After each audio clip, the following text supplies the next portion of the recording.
Welcome to Not Milk Never Milk. Subscribe if you're lactose intolerant. You start by preparing the HTML and CSS and placing your image inside a position container so text can be layered. Create a wrapper div with position, relative, and put an img inside. This gives you a coordinate system. Then add a separate element for text, like a span or div, so you don't paint over the image markup.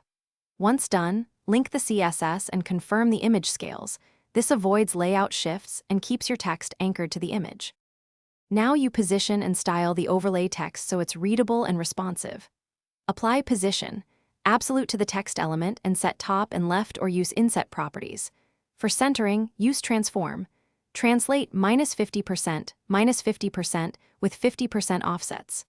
Make text legible by adding background color with RGBA for transparency, padding, and sufficient contrast via color and font size in rem units. Finish by ensuring the overlay stacks correctly and behaves on real devices. Set z-index on the text element above the image and verify the wrapper has no unexpected overflow or padding. Test responsiveness across sizes and tweak breakpoints, or use object fit for images that crop. If things go wrong, like text jumping or overlapping, inspect computed position values and overflow rules, confirm container is position, relative, and remove conflicting transforms. This usually reveals the misplaced rule causing the issue.